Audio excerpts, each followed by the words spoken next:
Everyone.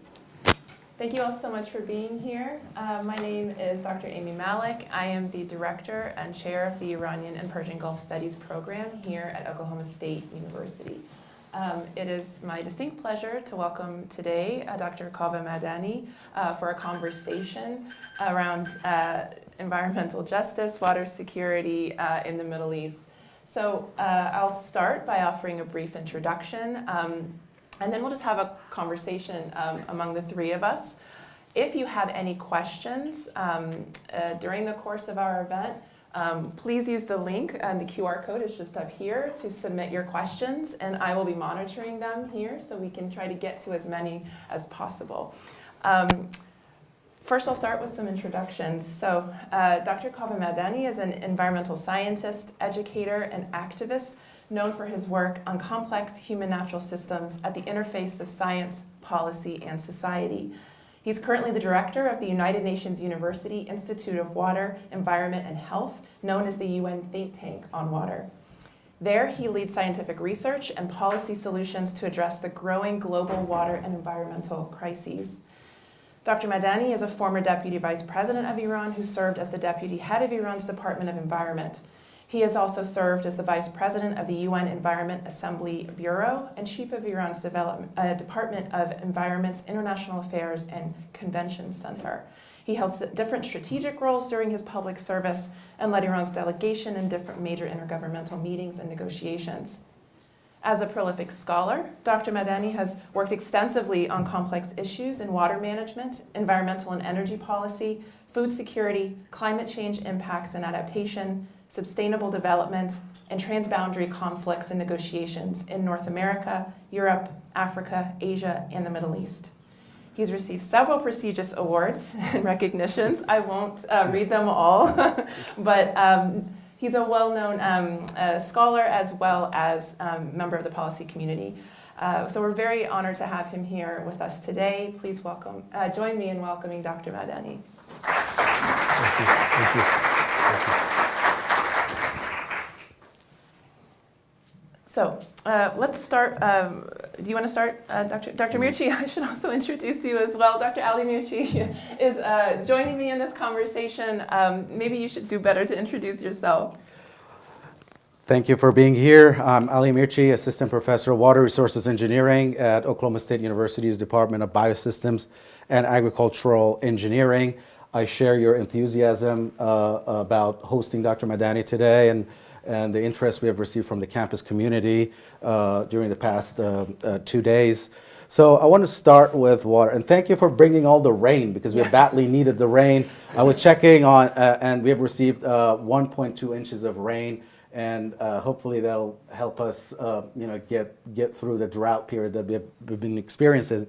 Because we have been, I've been checking the U.S. drought monitor. We had a severe to exceptional drought, and this rain is very much appreciated. You're welcome.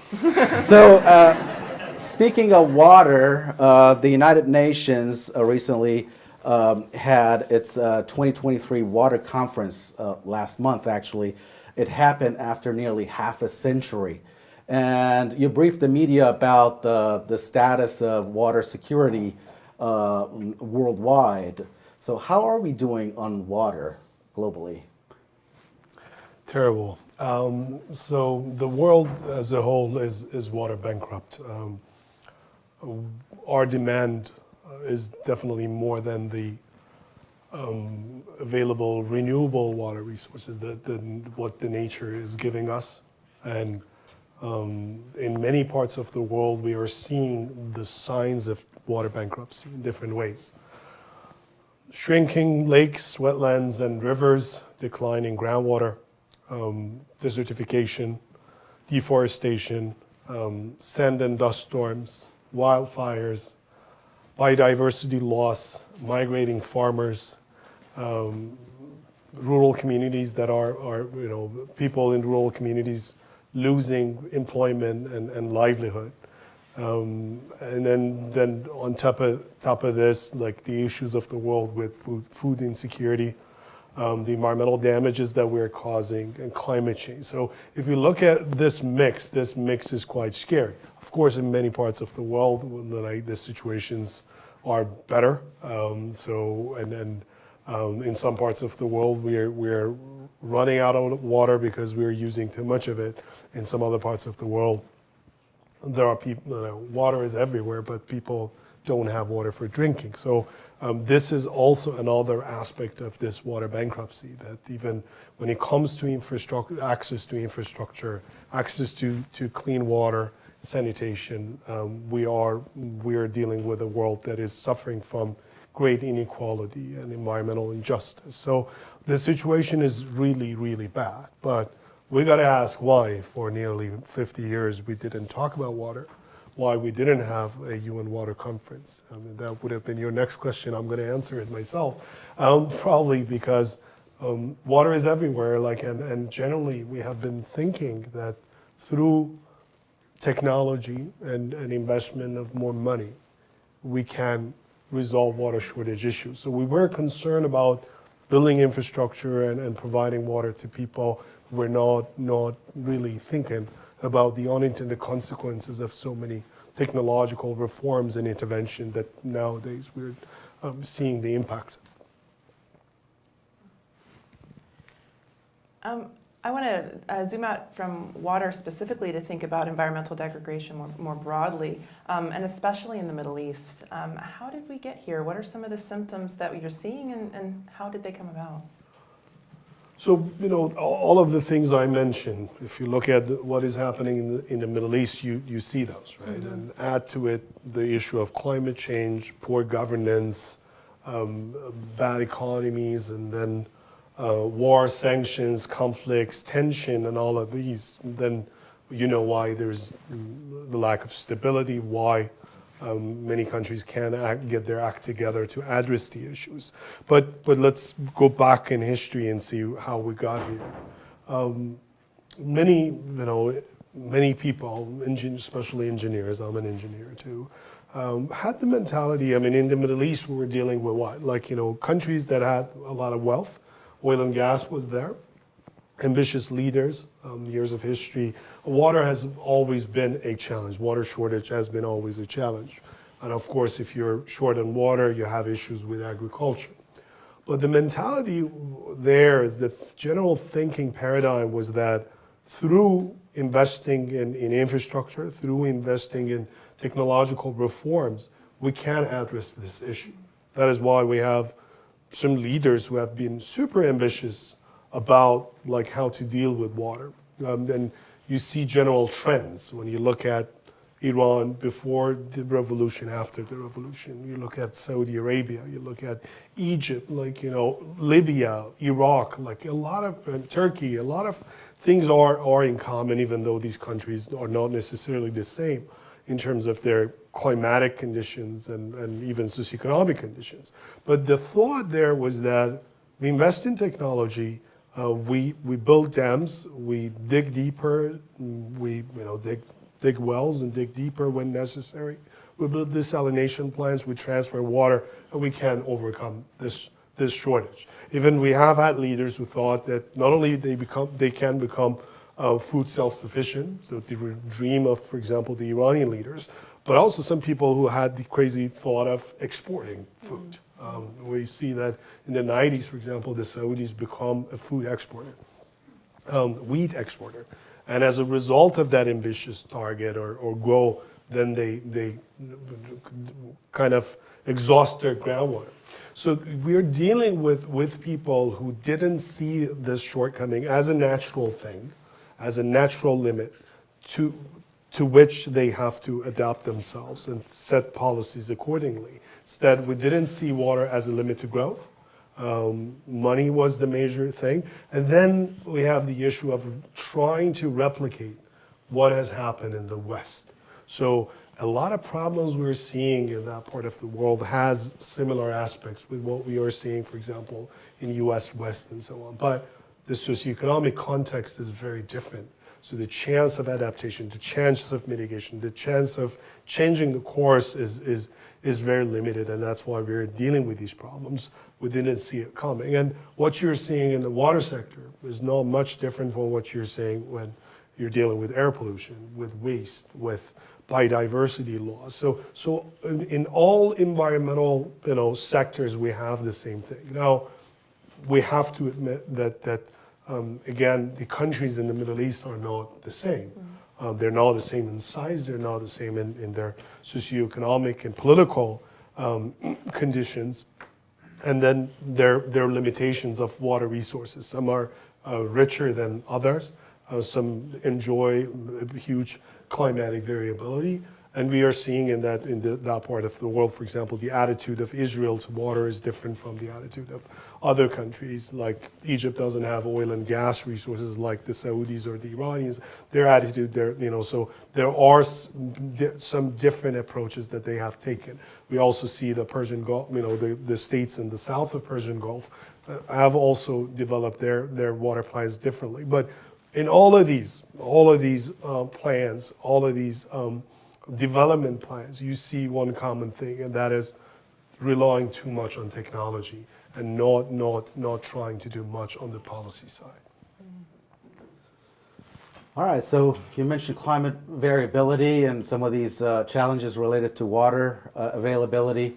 There is a huge debate about climate change and the role of climate change. We're in dealing with a warming world, and we're seeing at the same time we're seeing that the whole lakes are shrinking and disappearing. There are examples in the United States, for example, the Great Salt Lake in Utah is shrinking. Lake Urmia is not doing very well, and actually it's pretty much gone, unfortunately.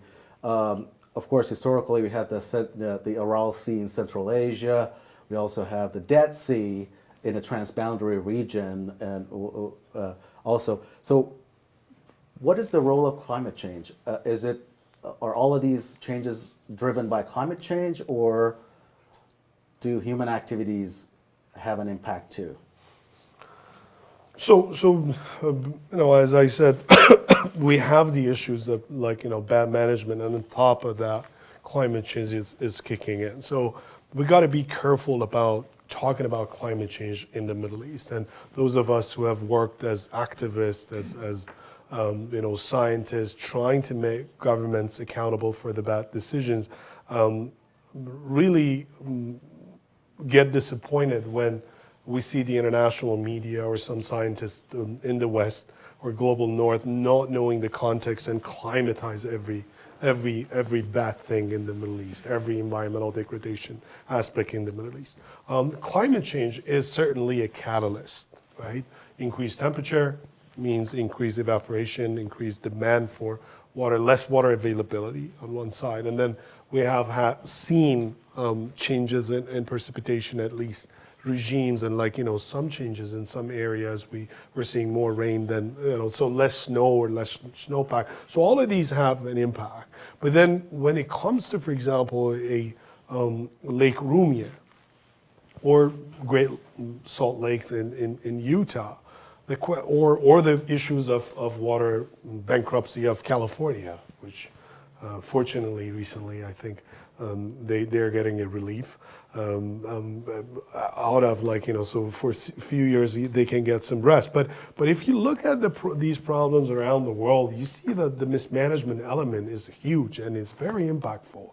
The anthropogenic changes, the changes in land use, the changes in patterns of water use, the building infrastructure, tweaking everything, and perturbing flows, moving water from one location to another for a beneficial human use. So if you look at all those things at the local scale, I wonder how you can irresponsibly climatize these things. I know it looks nice. I know the media likes it. And some donors even love it when you blame everything on climate change. And some of us innocently do that because we want to use any opportunity to get the attention of the world to climate change. So people are doing it and mean it in a good way. But then what happens is that, I've been a policymaker in the Middle East. The policymakers love you to blame a problem on climate change. They love you to climatize an event. So then all of a sudden, let's say Iran, Iraq, Saudi Arabia, or I don't know, Libya, Egypt, like all of these countries, Dead Sea. So it's all about climate change. Who created climate change? Industrial economies. They took our oil, they did this to us, they harm our environment, and we couldn't have done anything about it, right? So it's something that it's the externalities of what the decisions that have been made in other parts of the world. Whereas we know that by changing the way you operate the dams, by changing the way, like the amount of water you extract from groundwater, by changing your agricultural policies and so on, you can provide water to the wetlands, you can provide water to the river and environment and so on, and you can change the course. So we got to be very careful, and this is not only about the Middle East. Anywhere in the world, we're talking about water, we're talking about the environment. We have to understand that climate change is one of the many byproducts of unsustainable development. It's not the cause of all other environmental problems. They're interconnected: deforestation, desertification, climate change, water bankruptcy. These are all related to each other, and you try to mitigate one of those, you have an impact on the others. You try to adapt to one of those, you have an impact on the other one. So that is why I think we got to be careful about our narratives. Let me ask you a quick follow-up question. So the term water bankruptcy, you've used it several times in this conversation. Would you mind expanding on it, articulate it to our audience what you mean by water bankruptcy? I mean, as the name suggests, we are dealing with a situation of a bankrupt system where the demand is way more than the available resource. So that's the first thing. So a big gap between consumption or demand and supply. But there's also another important angle to it. For years we have been hearing the world talking about a water crisis. Yet, for 50 years we have not been even talking about water at this scale that we saw last month. A crisis, when you speak about a crisis, you're talking about an extreme situation where everyone should get their act together and address the problem through mitigation. You still have hope that you can restore the system and fix the problem.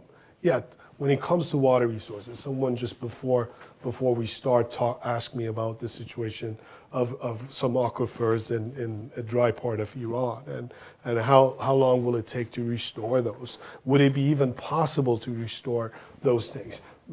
And it's disappointing. I mean, many of these mitigation efforts would take us years, decades, and so on, and we might not be able to restore the system as before. A bankrupt system is a system that in which the recovery and restoration of all pieces is impossible. A bankrupt person, a bankrupt institution has a strong message. You file bankruptcy when you want to send a strong message to all that we don't have enough resources available anymore. Not only we need to mitigate, but also we have to adapt. And adaptation is an important thing which is missing in the discussions that we have.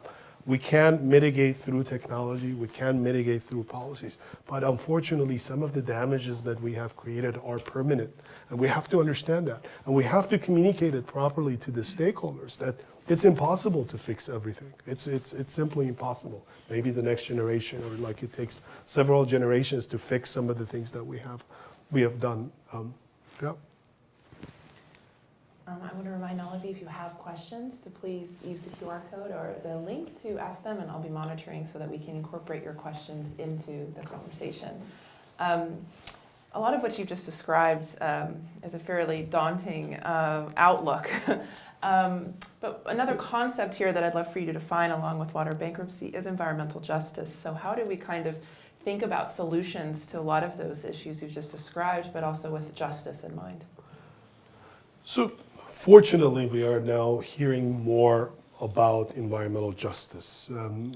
The issues of environmental injustice are not limited to Iran or the Middle East. In this country, we know about Flint, Michigan. We have seen what has happened recently in Mississippi. We know like what is happening in rural areas, groundwater, and so on. In Canada, the country I'm living right now, and we have the issues of First Nations and indigenous communities. In many places we have that. Fortunately, we're now hearing people talking about environmental injustice and they talk mainly about the impact side. What does it mean? It means that in the old days, for example, when it was we wanted to manage flood, we always said, move the water toward the low value properties, right? So because the cost of damaging the high value properties or expensive areas is much more than the economic cost of, kind of like compensation we can provide in low value areas. But now we're waking up saying, but wait a minute, those who suffer more are the ones who are in a poorer condition. It is true that it costs you less. It costs you less as a state. It costs less for the insurance company, but it doesn't mean that the pain is less. We saw this during the pandemic also. Who got the vaccine? Which nations got the vaccines quickly? Which nations afforded staying at home, right? In some places, in the slums, if you what was social distancing for people living in slums? Getting out. Here we were telling people to stay at home. We were telling people to use different rooms, and we were asking people to wash their hands frequently. Where, over 1 billion people don't have access to clean water and toilet even. So the poor would be suffering more from the disasters. Even when it comes to climate change, the rich nations can survive, might be able to survive, but those are the ones who would lose. And they're the ones who didn't have any contribution, they had a minimal contribution to the current situation that we are in. Unfortunately, we're now still talking about the impact side. So what is happening to people, and let's worry about that. We don't talk about the cause and the responsibility that the rich nations, rich people, rich communities have. Those who brought the world to this stage. Of course, technological innovations in the global north. Who's the beneficiary? Both the global south and the global north. But we are in this situation where the global north is here and the global south is here. And as now they want to develop, we say, oh, wait a minute, you shouldn't be eating meat, you shouldn't be building these plants, and don't use fossil fuels, and don't do this, don't do that. We even blame the countries that are selling oil, for example, without talking about that history, the cumulative greenhouse gas emissions, for example. Who's responsible for that? Which nations emitted more over the course of history? And do they have any responsibility today? Without a transfer of technology, without a transfer of knowledge, we can't really have the poor nations address their problems and cope with this new situation. The other aspect, and very important aspect, is of all environmental problems is consumerism. Right? Still, GDP is the way of measuring success, more production. If you want to produce more, you have to also, and sell more, you have to promote consumption. And that's the problem. The engine of growth is production. And we, once, we're talking about conserve, do this, do that, but at the same time, we want to get people consume more, and we have to produce more. And we are the ones who are setting the coordinates of development. How do the developed people look like? Probably like what Hollywood is telling us, what the media of the West is telling us. There are people who are starving, who can't even, eat meat. Every few months, they might have a chance to eat some meat. And then we are asking those nations to eat less meat and don't touch steak.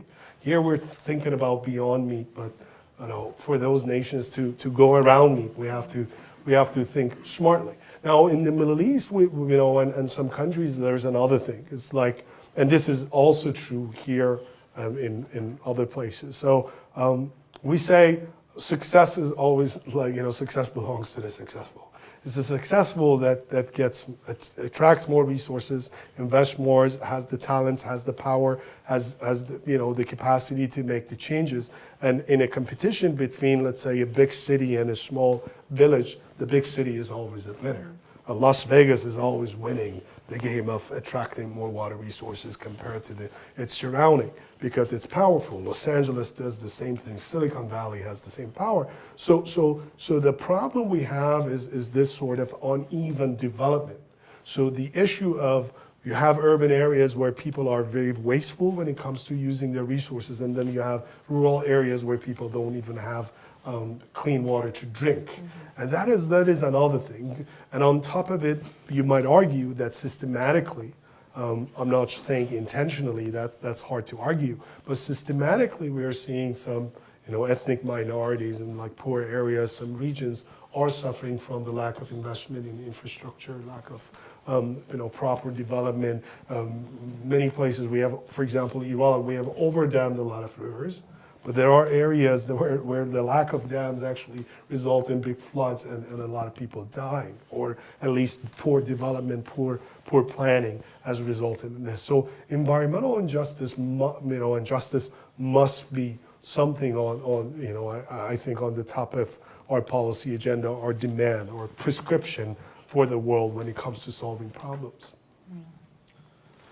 So a lot of what you just described sounds really complex, and you can call it, issues caused by having systems of systems, or having to deal with wicked problems, and water management seems to be one of those wicked problems and everything that's around it. Now, there seems to be a paradox because, the people running the Middle East, the decision makers, they're in love with technology. They can show it off. They can they can do photo ops next to these great technologies like a dam or other technological feat. And at the same time, coming from a research background, we were in research and development. There's a lot of good technologies being developed. Why can't these two parties work together to ship the technology there, transfer the technology, and just solve the issues? What seems to be the problem? Technology is part of the solution, right? So it's like complex problems need a portfolio approach, and always technology is part of the solution, but they're not sufficient on their own. An example, I think it's irrigation efficiency is a very, very good example. So whenever there is water shortage somewhere in the world, the immediate reaction of media or even some experts is, change to flood irrigation to drip irrigation, you solve the problem. Guess what? You change flood irrigation to drip irrigation, the efficiency of water use goes up. Farmers are not stupid to give you that water back. They either change to a thirstier crop or expand their irrigated land. So their water consumption goes up, and you lose your return water. So the water consumption goes up as the result of improving irrigation efficiency. Does that make technology bad? Absolutely not.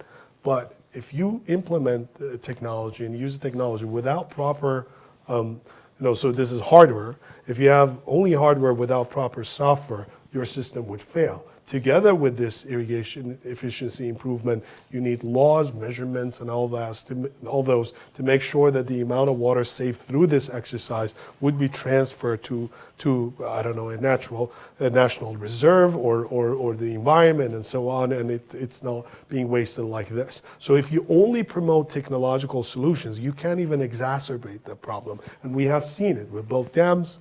Then at the beginning things were well. But then many communities became dependent on dams, and now we don't have enough water to give them. So we promoted development through dam building, through transfer of water, but we didn't have other controlling measures there.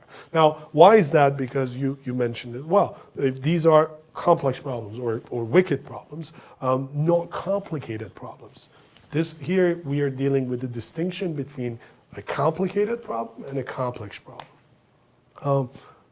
Again, let's use the COVID-19 example. So the world was facing a crisis, still we might be in it.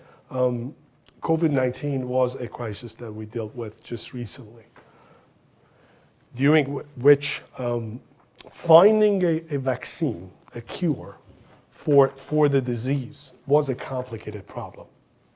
You bring the scientists together, throw money at them. Eventually, some recipe would come out, some solution would be there.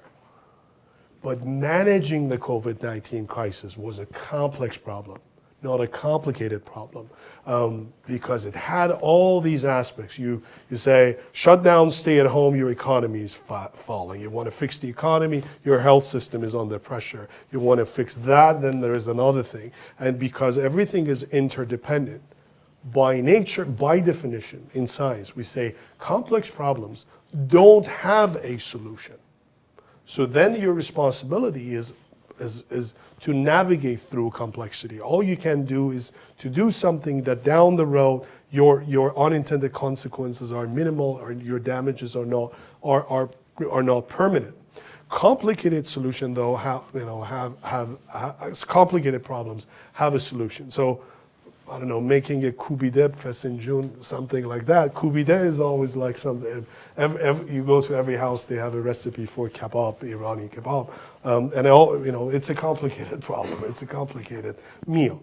But providing food to a nation is a complex problem. You want to make your nation self-sufficient, then you will drain your water resources. Now you want to protect your water resources, stop farming, farmers go unemployed. You become dependent on other countries. So that is something we need to understand.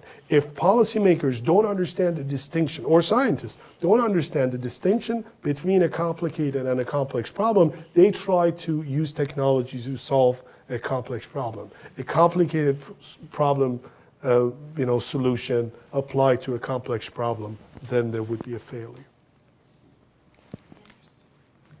So we have a lot of good questions from our audience. One of them comes from Chris Gilmore, who asks, what policies are the UN implementing across the Middle East to address things like water insecurity? Are there such policies?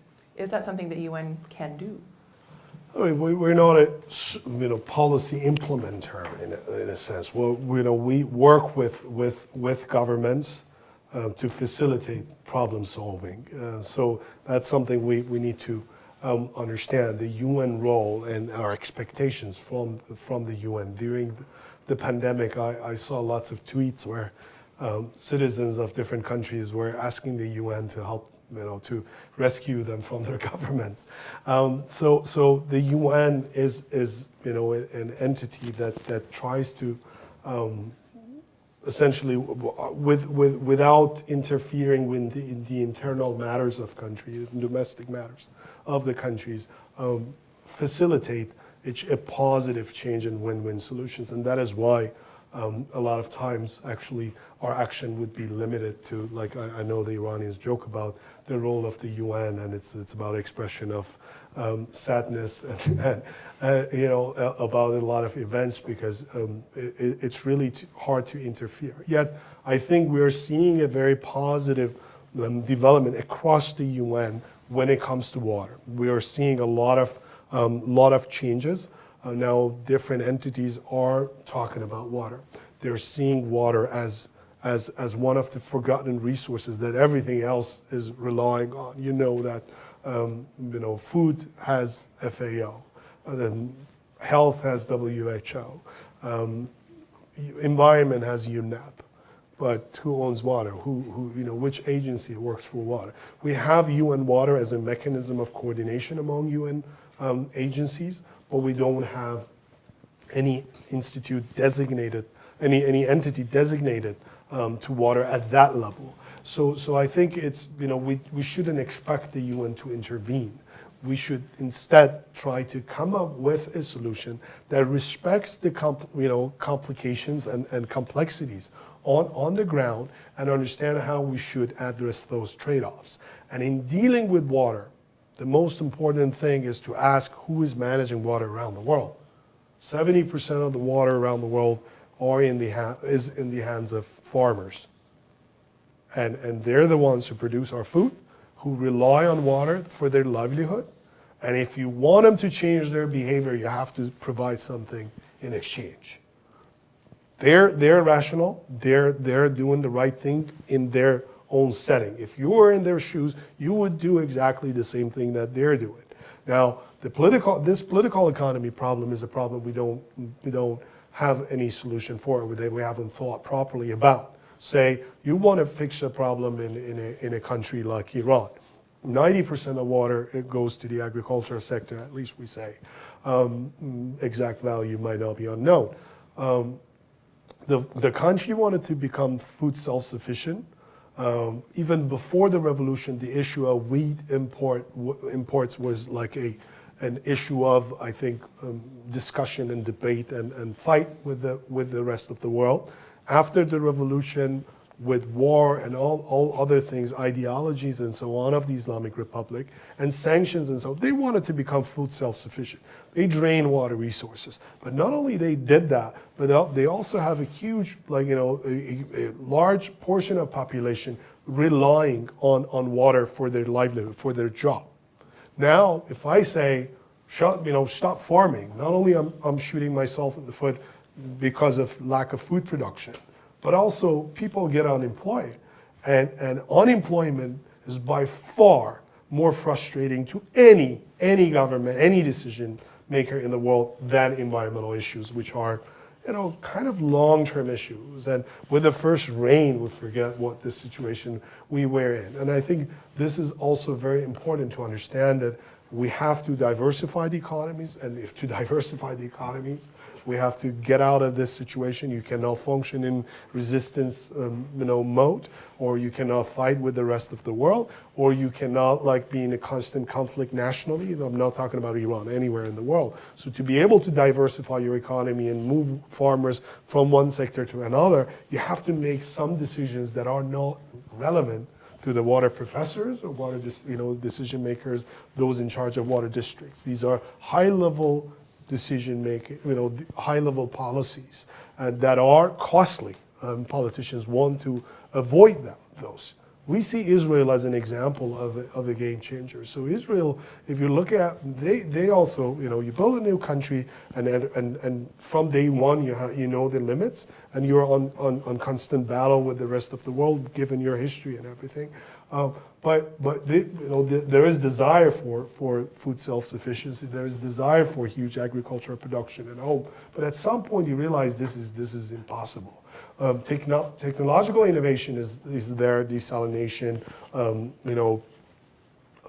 recycling and reuse and minimize leakage and so on that we have everywhere. But if you look at what Israel has done well, unless people don't talk much about, even the leaders of the country, that is the ability to decouple the economy of the country from water. So that was done through some major decisions at the high level about how much, what am I going to do with my food? So in 2000, around 2009 and 10, Israel, that is known for a lot of desalination plants, for example, was only providing 10% of its water from desalination. Yet the country managed to reduce its consumption to the 1960s level. That's like 50 years after. Whereas in other parts of the Middle East, for example, we're seeing steadily water consumption is going up despite the drought, despite the declining water resources and so on. So these are very hard decisions to be made and very costly. And I'm afraid many people would delay them, many policymakers, till that day zero comes and a scary situation might emerge. So, related to handling water problems in the Middle East, and there was a great example of, although there are some things that there is always room for improvement with any water management system, but Israel is an example where technology and policy has been used to do better on water management and meeting the demand. Can we copy what they did, or can we transplant the water governance structure and the solutions they have employed to solve problems elsewhere? Depends. Yeah. So first, the question of who's we. But if it was so easy to copy it, I think California, Colorado, all these places wouldn't have had problems. Again, the complexity is a serious issue. The way your development course and path, they're everything is dependent. So your decision today is dependent on the decision made by someone before you yesterday. So you can't really revolutionize everything. So I used to teach environmental security in the Middle East at Yale, and we always had this debate about why Israel could do it and why others might not be able to do it. First of all, like, so you can't, if you want to provide good solutions for water, you have to understand the context. So history is an important thing. How long was the history? When was this nation built? What were the conditions? It's much easier to build a new state than change some of the rules and laws that have been there for thousands of years. Maybe it's much easier to justify some political reforms under international pressure when you have to fight for national security and so on. And it's much easier to appreciate the limitation of water when you don't have water. Compare a country with Israel, compare other countries with Israel. Turkey, is that in the same size, same water availability? Compare Iran with Israel, the same water availability, same distance of some cities where water demand is high from the coast. So they're very, very, very different in terms of their climate, their geography, their socioeconomic conditions. All nations can learn from each other, from failures, from success. That's the problem starts when you try to actually blindly copy things from one place to another. And that's what we have done. If you look at the history, for example, of Iran, when the Romans had the aqueducts, the famous aqueducts, the Iranians, the Persians had qanats, underground tunnels for groundwater transfer. Through qanats, the Iranians could live and adapt to limited water resources for thousands of years. Then what happened? We got familiar with dam building, with digging wells. There was land reforms, the introduction of technology, change of the structure, the governance structure that was in place. It was unfair. It was abusive and so on. But then we didn't have a serious plan. As a result, the qanats were killed, right? And then the technologies that we introduced became not only insufficient, but also the cause of some additional problems and burden. Yet, through the technological reforms, let's appreciate that. Iran's population, for example, was below 10 million. How long ago? So not long ago it was below 10 million. By the time of revolution, we were about 38 million, and then 1979, and then 2 decades after, more than double that amount. So technological reforms also facilitate development, and you need better economic conditions to be able to address. So this is the problem. This is the paradox. So to think about the environment, you got to be, your pockets must be full, and your stomach should be full also. Otherwise, you normally don't think about it. If you're starving, if your kids are crying of hunger, you're not going to think about cheetahs and what's going to happen to the next generation and citizens of the planet. You're thinking about your home. You're thinking about your children. You're thinking about money and shelter and so on. So this is the real challenge that we have. So we want to develop. We want to improve the well-being and socioeconomic conditions of our citizens. But when we do that, we create environmental problems, then it might be late to address environmental issues because some of the problems we create are irreversible. So we have over 30 questions. I apologize if we don't get to all of your questions, but I'm going to try to kind of ask several of them in one. So we've got several questions here that have to do with addressing specifically water security in Iran. Some of the questions have to do with suggestions to pump water from the Gulf into desert areas or water transfer kind of solutions. Others ask about whether desalination is a potential route to take. What is your take on how Iran might address this water security issue? I think we talked enough about technology. So you'd be stupid, I'd be stupid if I'm totally against the technology or in love with one technology. Let's use knife as an example. With a knife, you can kill people or you can save a life in a surgery room. So is knife a good thing or a bad thing? How do I know? How are you going to use it? It all depends on how you use it, what size it is, how much resources you use for its production. So technology, dams, pumps, water transfer technologies, projects, desalination, extracting water out of air, recycling and reuse, all of those must be part of the solution. But there is a big difference between a desalination plant of this size and this size. There is a difference between what you use it for. Are you going to desalinate the water of the Persian Gulf and put the brine back into the Persian Gulf and kill the marine life there and the marine resources, to transfer water like 600 kilometers up to use it for growing cucumber? Then that's problematic. That's something we should be scared of. And unfortunately, we are seeing some of these stupid decisions being made. Why?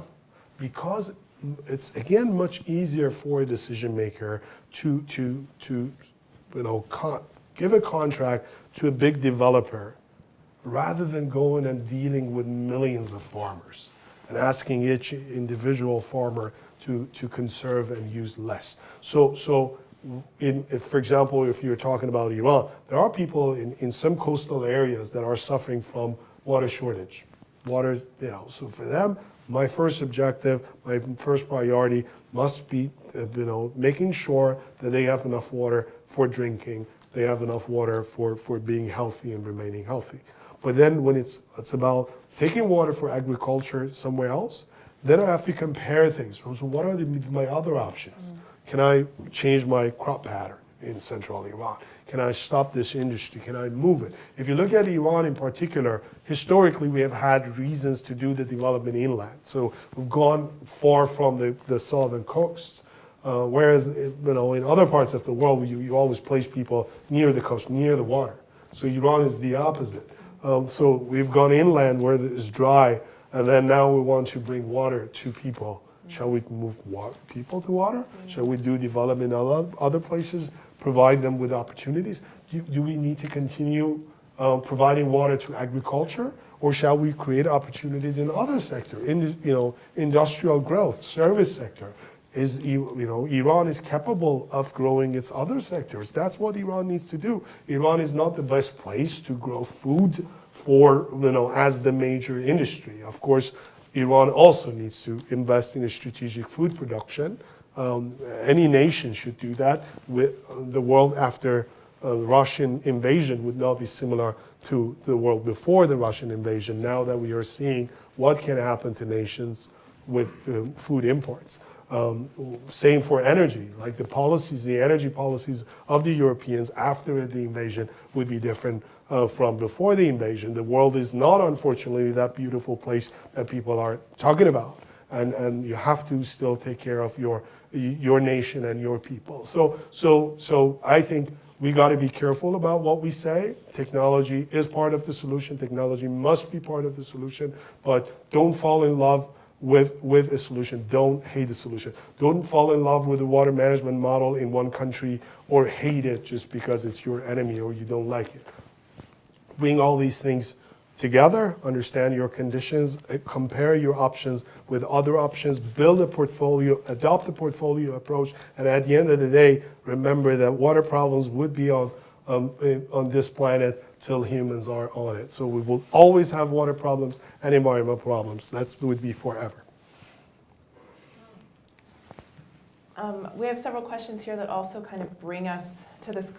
I'm going to clump them together under the category of security, because we have all kinds of wars, sanctions, other kinds of politically motivated limitations on what countries can and can't do, especially as it pertains to addressing environmental degradation, water insecurity, things like this.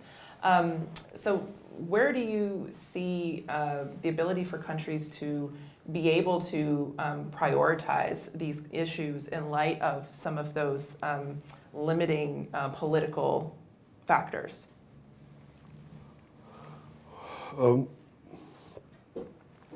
So again, I think if a country is this is a reality, this is a fact, if a country is not performing well economically, it doesn't have the bandwidth to deal with the environment. We don't like this, but this is the truth. Even in the most developed nations, during the pandemic, we didn't care about the environment. We stopped talking about climate change. We stopped talking, getting together, like the UN events, UN conferences, and so on, because at that point, we wanted to save lives. And wait a minute, but aren't the human overpopulation of the planet the cause of environmental problems? No one said, let people die, that's good for the planet. We wanted to save lives, right? So, and we were selfishly getting vaccinated, even the environmental activists. We wanted to stay alive. We could do the planet a favor and die peacefully. But we didn't do that because this is what this is the reality. Humans, all of the things we're doing is for the survival of humans. We want to keep our species around. Otherwise, the Earth would be there without us, after us. So the same is true for countries. If your country is in constant tension, if you're suffering from an invasion, domestic war, can you think about the future? Can you expect the Yemeni kid to think about what's going to happen to the world in 2100? Can you, so I remember in my political life or after, I've had conversations with different politicians. I remember once I was talking to the Deputy Minister of Environment in Yemen, educated in Canada, and we're talking and he said recently there was an endemic tree that in some war zones people were burning, and I wrote a letter and said you shouldn't be doing this, and people were crying laughing at me, and in a war zone, you're talking about endangered species and that, no one cares. And when I'm talking with this guy, I realized that over the last 8 months or so, they have not been able to pay the salaries of their employees. In a situation like this, do you really expect people to think about the environment? I was talking to an Afghan minister once, and comparing Iran and Afghanistan after COVID-19, the problems were extremely different. I mean, they're even suffering from, they can't even monitor what is going on. They don't have the vaccines. They can't give food to people. Their problems are different. Once I was telling the Afghan head of environmental agency about the great things I'm doing in Iran about campaigns and air pollution, this and that and that. And we're talking, and then I realized his concern is indoor air pollution and my concern is outdoor air pollution. If you talk to any Iranians, we know and we say that we grew up in one of the most polluted cities on this planet, as a person from Tehran. Indoor air pollution was never my problem. I never worried about that in Iran. I never even, we never even realized it existed. So the type of problems we're dealing with are very different. This is another thing. When we talk about a problem of environmental security, which is now becoming very attractive to the intelligence and defense community, they love to securitize the environmental space also.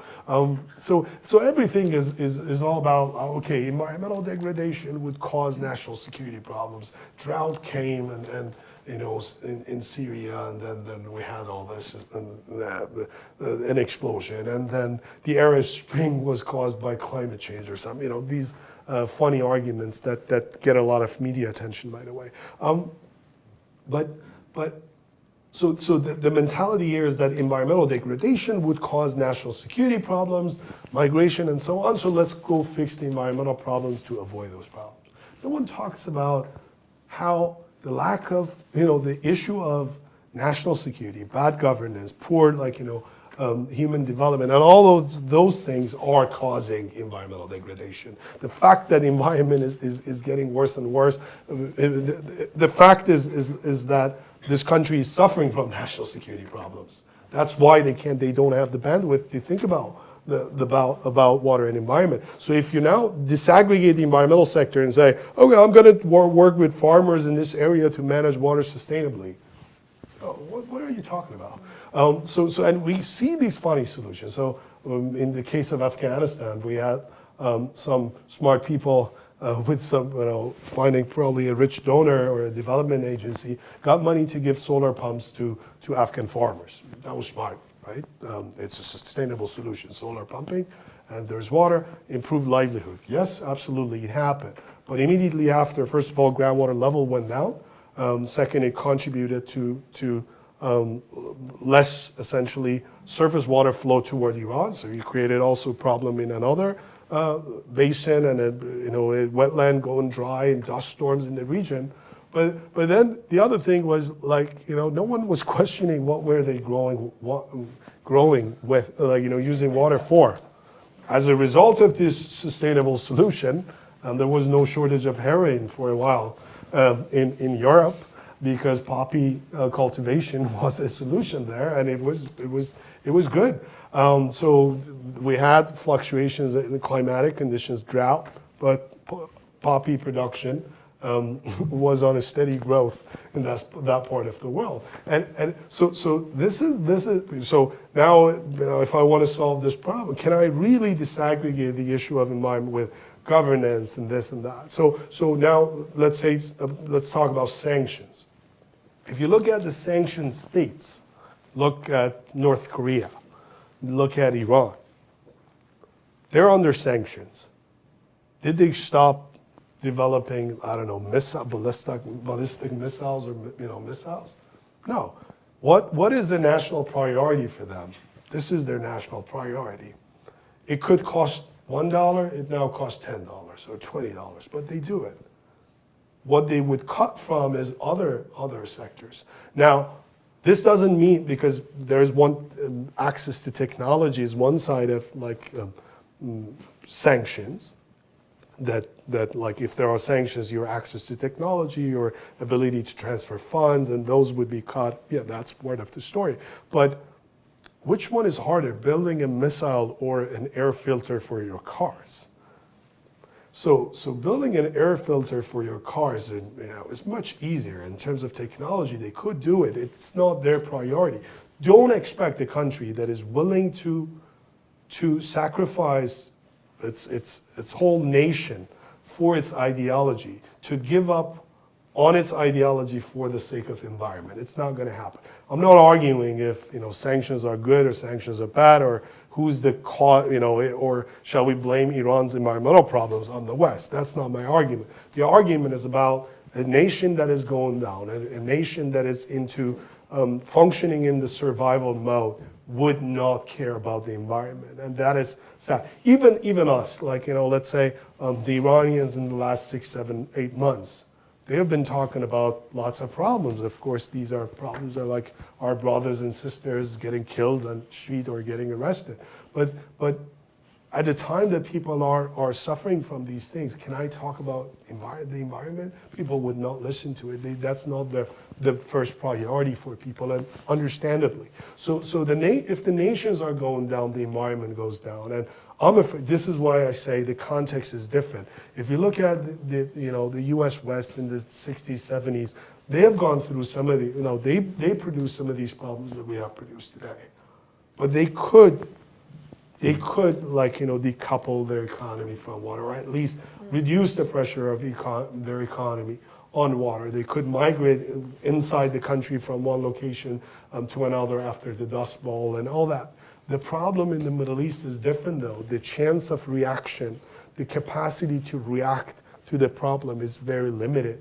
And yet these things happen. If you want to analyze them properly, understand the history, you cannot blame Iran's problems on sanctions. You cannot, and you cannot say that the Syrian crisis was created by a drought. Did drought have a role? Yes. But don't dismiss decades of bad management of the agricultural sector and water sector when you are analyzing the problem.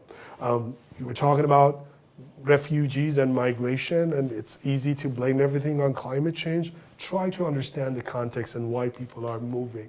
It's easy to find correlation between temperature and anything these days.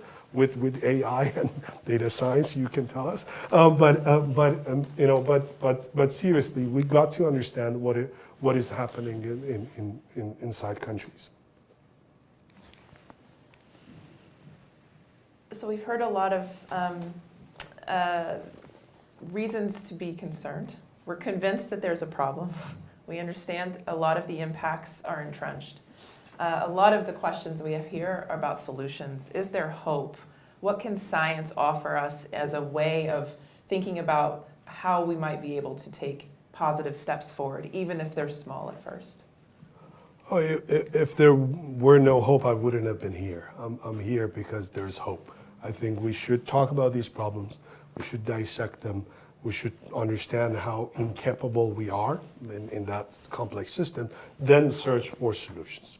Why am I hopeful? Because there are people, the last 2 days I've been here, I'm seeing all these examples of solutions that are being provided at the right scale to people. I mean, we have students at this university with a land grant mission, working with farmers, working with water districts, working with different stakeholders, trying to fix things, understanding what is happening on the ground, understanding how technology can be useful, combining it with the understanding of socioeconomic conditions, policy reforms, and so on, to provide a solution.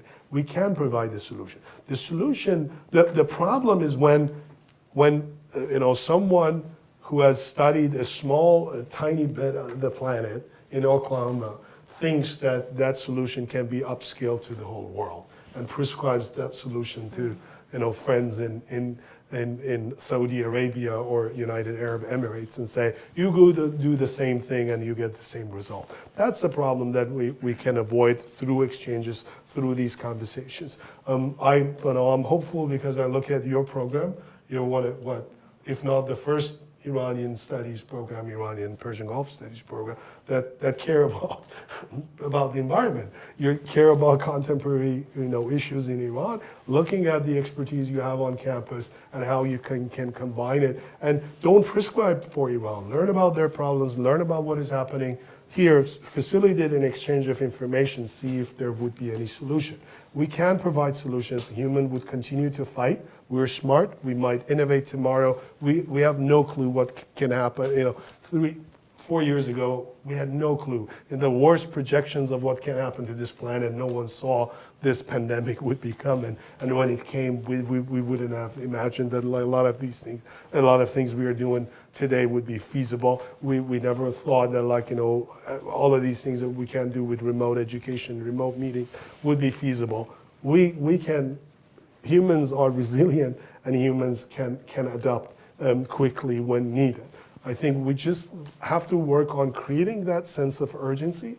We also have to work on our arrogance, reduce our arrogance, understand what is happening around the world, and provide better solutions. Technology is part of the solution. With interdisciplinary science and research and solutions, we can make a world a better place for all. But we have to, in doing so, think about the unintended consequences of our intervention and think about justice elements and injustice elements. An example, to end the conversation with, is what I'm really worried about these days: electric vehicles. We're very excited about those. I'm driving an electric vehicle, by the way. But when you look at the supply chain, where the lithium comes from, and you learn the stories, you figure out what is happening in Bolivia, in the mining areas, what happens to people. A colleague of mine recently was showing her results. So when we went to the area,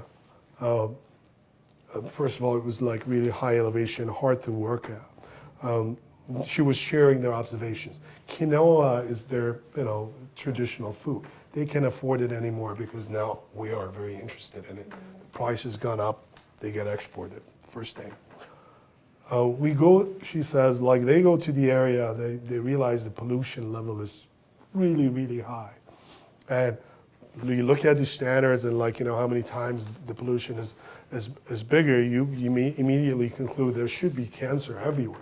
So she says we go and explore, there is no cancer. People have adopted. But life expectancy is 40. People die much before, before they develop cancer. And these workers are working in bad conditions, the elevation is bad, they have to drink alcohol to be able to work, then child abuse, women abuse is high in houses. Do we learn about these things at all? Like, I'm driving my Tesla and I'm quite happy about my solution. In North America, where people are suffering, where we have seen what has happened to the oil providing states, we might see the same thing happening to the critical mineral states. And the future can be scary if we don't talk about those and don't see those things actually. So we got to see the full supply chain, full picture, and care about everyone. So you're one of the scientists who are frequently communicating with the public through different platforms, and I would describe it as coming out of your comfort zone, reaching out to the public, and putting yourself out there, trying to explain these complexities, and understandably, a lot of these things are very confusing. So, do I drive my Tesla or do I not, and what should I be caring about? And in this day and age, when the society is so divided, and we tend to lean toward extreme parts of the spectrum, and you're seeing a lot of pressure, and for doing some research and pitching your results in a certain way. For example, there was a recent example of it with some of your past work showing the water footprint of data and using internet, and we're seeing these criticisms from say media and other places. And first of all, why should I reach out to the media and try to explain these things, and how do I handle these pressures if I come out of my comfort zone? And maybe you can also shed light on some of your past research on the water footprint of data too. I can, yeah. Short question. Yeah. It's like, so communication. I think that must be the mission of all academics. I really think so.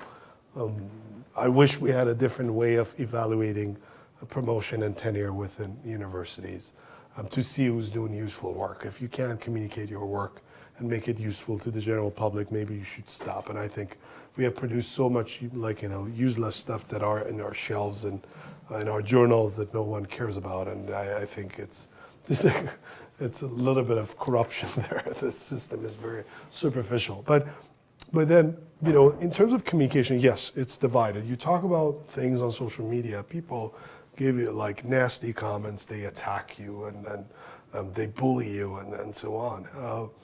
But part of it is the society. Of course, they're insensitive to, you have studied that problem for 20 years and they don't even care about it. So you talk and you try to make them uncomfortable for the choices they're making. Of course, they're gonna push back.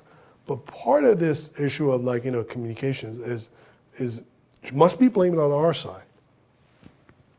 We've all got, a lot of us have got PhDs. We write papers, we publish them in journals, we get some comments from our peers. The hardest things we need to deal with is like some people, some grumpy professors on our PhD committees, and then some reviewers who might be impolite and talking to us. But then we publish, we go to conferences, we take photos, we get awards from our peers. We publish about water resources, how the world should address water issues. The first time you face a farmer, the whole situation would be different, right? So all your assumptions are wrong. The farmer doesn't care about your mathematical model of what you have concluded and all of that. And then you might realize that even all your assumptions and all the things you have got awards for are wrong. So part of the problem is our lack of understanding. We're not really we don't understand the sensitivities of the society. It's easier for us to remain in our ivory towers and think that those out there are irrational. They're stupid. They're not making the right decisions. If you go and talk to them, then you realize maybe you are the one who is being irrational and stupid and naive about how the world is being run and what is happening. And if this exchange exists, then your solutions would be different. As I say in game theory classes, and I've repeated this a few times now since yesterday, there is always a good reason behind every bad decision. Our job is to go and figure out why that decision was made in that way and find a justification for it. Then we can come up with a solution for a change. And a lot of times we realize that if we were in the same shoes, we would have made the same decision. We develop sympathy for decision makers, even those we hate. We develop sympathy for farmers, users, water, citizens, and so on, and then talk about things, of course. I told you about, I use this example. I'm not going to tell the starving African person or Iranian person about like avoiding meat. I know that people are suffering from hunger, or like parents who write to me on social media saying that their children have not had meat for the last 6 weeks or so. To those, and they're complaining about some environmental activists talking about going vegan and this and that, and not understanding what they, what. So I, of course, in this situation, I'm with those parents, and I understand that sensitivity, and I don't talk about this. Yet still, there are occasions that I might get bombarded for any reason, mainly in my case is political reason. That this example that Dr. Mirchi just told us about is, we did a research back in 2015 about the water footprint of data centers and the internet use. And our results were very interesting.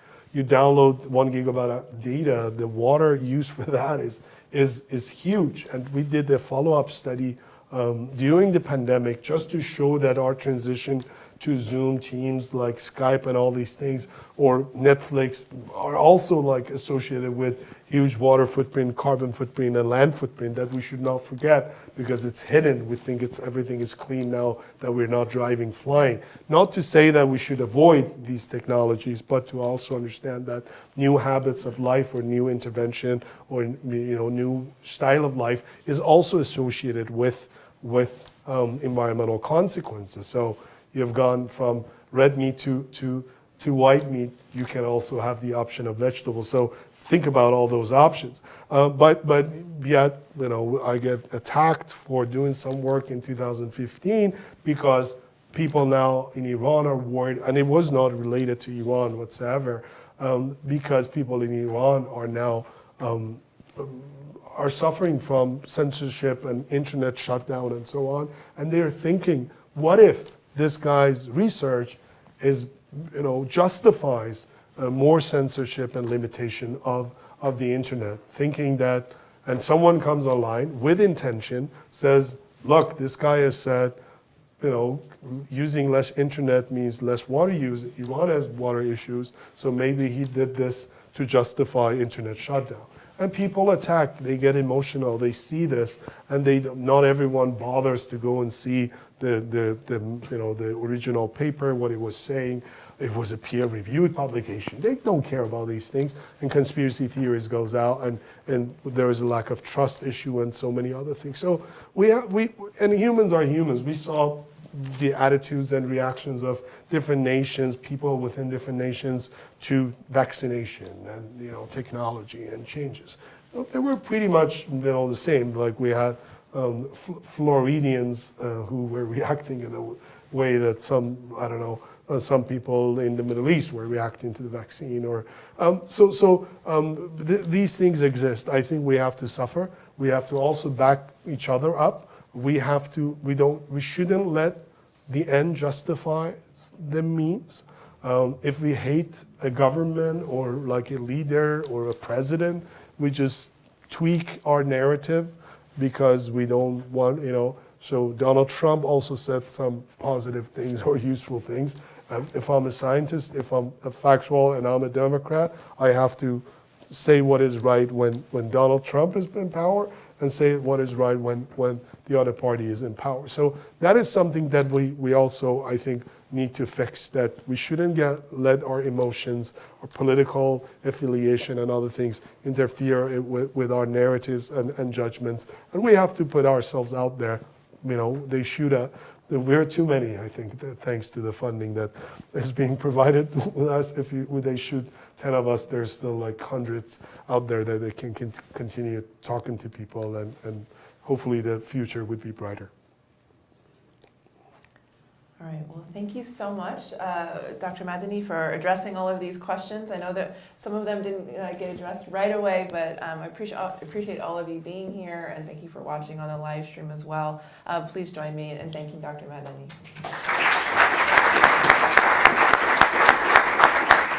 A small gift. Oh, thank you. And I didn't get a chance to first of all, welcome you all, and then thank you for the invitation, and also the discussion. It has been a pleasure being here. I'm getting excited about everything happening here, and we're exploring ways of cooperation between the United Nations University and OSU. So really looking forward to it. It was a pleasure to meet many of you, and learn about your work. So thank you so much. Thank you. Thank you.